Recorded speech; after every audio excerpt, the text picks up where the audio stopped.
நேயர்களுக்கு வணக்கம். நான் ஸ்ரீ துர்காதேவி உபாசகர் ஜி கிருஷ்ணாராவ். இன்றைக்கி உங்களுக்கு என்ன சொல்ல போகிறேன்னா, அதாவது எல்லாம் என்ன கேட்குறாங்க, ஃபஸ்ட்டு எடுத்த உடனே ஐயா நான் பெரிய ஆள் ஆவனா, பணம் சேருமா, முகேஷ் அம்பானி மாதிரி வருவேனா, கோச்சி சொன்னால் வருவேனா, அதுதான் தேவை தான். ஃபஸ்ட்டு அதுதான் வருது அவங்களுக்கு ஆரம்பம். என் வாழ்க்கை நல்லா இருக்குமா, நல்ல வசதியோடு வாழ்வேனா, பணத்தோடு இருப்பேனா, அதுதான் கேள்வி. இப்போது ஒரு உதாரண ஜாதகம், முகேஷ் அம்பானி ஜாதகமே போட்டேன். இதில் எந்த கிரகம் போடல. அவர் ஜாதகத்தில் என்ன போட்டு வச்சுக்கிறேன், லக்னம் 2ல் சந்திரன், 6ல் புதன், 10ல் குரு, அவ்வளோதான். என்ன டாபிக் இதுன்னா, பணத்தை கொட்டி கொடுக்கும் 2ஆம் பாகம், 5ஆம் பாகம், 9ஆம் பாகம், 11ஆவது பாகம் செயற்கையோ அல்லது பார்வையோ இருந்தால் போதும். மற்றது எதுவும் பார்க்க வேணாம். அதாவது ஜீவனஸ்தானத்தை பாரு, அஷ்டமத்தை பாரு, 6 பாரு, 8 பாரு, 10 பாரு, ஒன்றுமே தேவையில்லை. முக்கியமாக இதுதான், பணத்தை பார்க்கணும், எண்ணணும், கட்டுக்கட்டாக எண்ணணும். அப்படின்னா உங்கள் ஜாதகத்தில் 2ஆம் பாகம், 5ஆம் பாகம், பாக்யாதிபதி 9ஆம் பாகம், லாபாதிபதி 11 பிரமாதமாக இருந்ததுன்னா போதும், வேறு எதுவுமே. அதனால தான் சிம்பிளாக அவர் ஜாதகத்தில் எங்கள் சூரியன் கேது எல்லாமே இருக்குது, அதெல்லாம் நான் போடலை. சிம்பிள், நம்ம பார்க்க வேண்டியது பண விஷயம். அதுக்கு ஜாதகம் எப்படி இருக்கணும், சரி எப்படி இருக்கணும், லக்னம், இந்த லக்னம் வச்சுக்கோம், நீங்கள் எந்த லக்னம்னா வச்சுக்கோங்க, இந்த மாதிரி இருக்கான்னு பார்க்கலாம். இந்த லக்னத்துக்கு 7, 8, 9 பாக்யாதிபதி சந்திரன் தனத்தில் உக்காந்துட்டான். Super, first point. செகண்டு, லக்னத்துக்கு தனம் பஞ்சமாதிபதி யார், தனத்தை வாரி கொடுக்குறவன் குரு. அவன் எங்கே உக்காந்தான், 10ல் உக்காந்து சந்திரனை பார்த்துட்டான். தனஸ்தானத்தை யார் பார்த்தான், தனாதிபதி அவன் சொந்த வீட்டை பார்த்தான். ஒரு கிரகம் தன்னுடைய வீட்டையே பார்த்ததுன்னா அந்த இடம் பிரமாதமாக பவர்ஃபுல்லாக ஸ்ட்ரென்த் ஆகிடும். ஆமாம், அந்த மாதிரி இந்த லக்னத்துக்கு 2 கூடிய குரு அவன் வீட்டையே பார்த்ததுனால பிரமாதமாக போச்சு அந்த தனம், அந்த இடம் தனஸ்தானாதிபதி. அது மட்டும் இல்லை, அவன் இடத்துல பாக்யாதிபதி சந்திரனை வேற உட்காந்துட்டு இருக்கிறான். ஏன்னா அந்த சந்திரனை குரு வர பார்த்ததுனால கஜகஸ்திரி யோகமாக ஆகிப்போச்சு. அந்த சந்திரனும் தனஸ்தானத்தில் உட்காந்து ஸ்ட்ரென்த் ஆகிட்டான். சரி, அதுக்கப்புறம் லக்னத்துக்கு நான் சொல்லியிருக்கிறேன் 11 பாரு. அதாவது இந்த லக்னத்துக்கு 11 யார், புதன். இந்த புதனை லக்னத்துக்கு 2 கூடியவன், 5 கூடியவன் குரு அருமையாக பார்த்துட்டான் பாருங்க. அதாவது ஒன்று செயற்கை இருக்கணும் அல்லது பார்வை இருக்கணும். இதில் என்ன போச்சுன்னா, புதன் அங்கே உட்கார்ந்ததுனால குரு பார்வை பார்த்தோம், 9ஆம் பார்வையாக 11 ஸ்ட்ரென்த்து, லாபஸ்தானம் ஸ்ட்ரென்த்தை போச்சு. என்ன தெரியுது அப்படின்னா, முக்கியமாக நம்ம ஜாதகத்தில் பணம் தேவை, நம்ம ஜாதகம் ஸ்ட்ரென்த்தாக இருக்கா, சொத்து சுகம் அமக்கலமாக இருக்குமா பார்க்கணும். அப்படின்னா முக்கியமாக 2, 5, 9, 11 இதுதான் முக்கியம். இதில் ஏதாவது ஒன்று இருந்தாலும் பரவாயில்ல. அதாவது லக்னத்துக்கு 2 தனத்தில் சந்திரன் இருந்து அதை 2 கூடிய குரு பார்த்தாலும் ஓரளவு தன பிராப்தி உண்டு, பயம் இல்லை. இதுதான் நான் போட்டேன். பணத்தை கொட்டி கொடுக்கும் 2ஆம் பாகம், 5ஆம் பாகம், 9, 11 செயற்கையோ அல்லது பார்வையோ இருக்கணும்.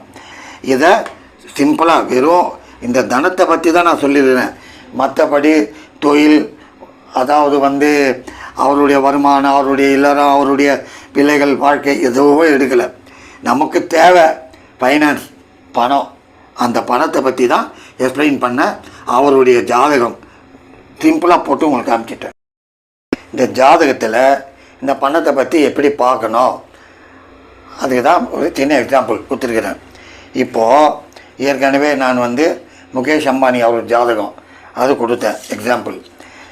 என்ன ஒன்றுனா, இதில் வெறும் பணத்தை பற்றி பார்க்குறதுக்கு அந்த பிளானட் அதுதான் போட்டுடுறேன். மற்றபடி குடும்பத்தை பற்றி, தொழிலை பற்றி, விரயத்தை பற்றி எதுவும் கிடையாது. இதுதான் உங்களுக்கு நான் கொடுத்தது. சரி, அதாவது பணத்தை கொட்டி கொடுக்கும் 2, 5, 9, 11 சேர்க்கை.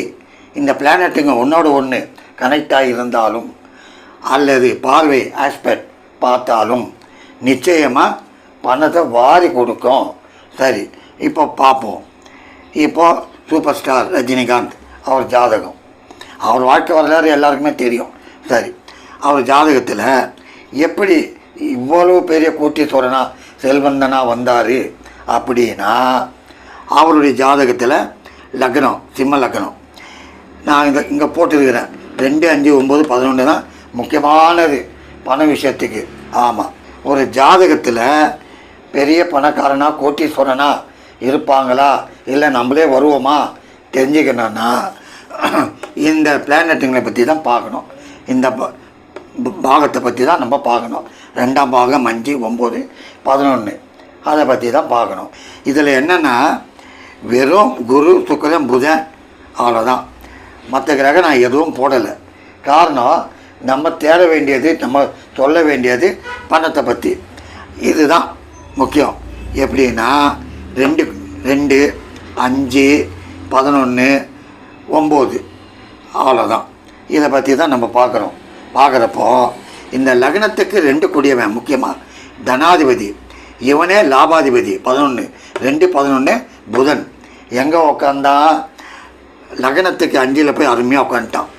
5வது இடம் முக்கியமானது, லட்சுமி கடாட்சமான இடம். அது உட்காந்தானா ஓகே. சரி, அதே நேரத்தில் லக்னத்துக்கு 5 கூடிய குரு என்ன பண்ணுறாரு? லக்னத்துக்கு 11 பார்க்குறாரு 5ஆம் பார்வையாக. பெரிய விசேஷம். ஆஸ்பெக்டிங் பார்வை பெரிய விசேஷம். அதில் இன்னும் பெரிய லெவலில் வரத்துக்கெல்லாம் வாய்ப்பு கொடுக்கும். அதனால தான் நான் சொல்கிறது, உங்கள் ஜாதகத்தில் நீங்கள் பணக்காரன் ஆவனா கோட்டீஸ்வரன் ஆவனா எதுவும் பார்க்காதீங்க. உங்கள் ஜாதகத்தை நீங்கள் எத்தியே பாருங்கள் போதும். உங்கள் ஜாதகத்துக்கு 2, 5, 9, 11 ஒன்றோட ஒன்று கனெக்டிங் சேர்க்கை இருக்கா, இல்லை இந்த கிரகங்கள் ஒன்றோட ஒன்று பார்வை இருக்கா, அதை பாருங்கள். முக்கியமானது அதுதான். 5 பூர்வீக புண்ணிய புத்திரஸ்தானம் எதிர்பாரா யோகத்தை கொடுக்கக்கூடியது.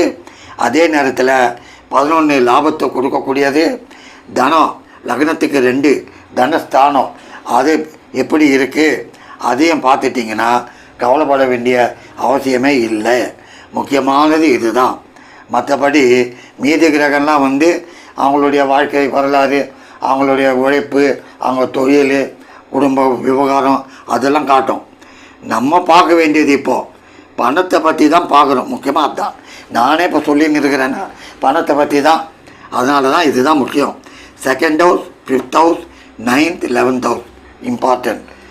ஆகவே அன்பார்ந்த பக்தி பிளானட் நேர்களே, முக்கியமாக உங்கள் ஜாதகம் பாருங்கள். தனம் எப்படி இருக்குன்னு பாருங்கள். தனஸ்தானம், பூர்வீக புண்ணியம், பஞ்சமஸ்தானம் எப்படி இருக்குன்னு பாருங்கள். அதே நேரத்தில் பாக்கியம் 9வது ஸ்தானம் பாருங்கள். 11 லாபஸ்தானம் பாருங்கள். ஒன்றோட ஒன்று கனெக்ட் இருக்கா, ஒன்றோட ஒன்று பார்வை இருக்கா பார்த்தீங்கன்னா, சப்போஸ் அந்த மாதிரி இருந்ததுன்னா நிச்சயமாக கவலையே வேணாம், நீங்கள் கோட்டீஸ்வரன் பணக்காரன். நன்றி, வணக்கம்.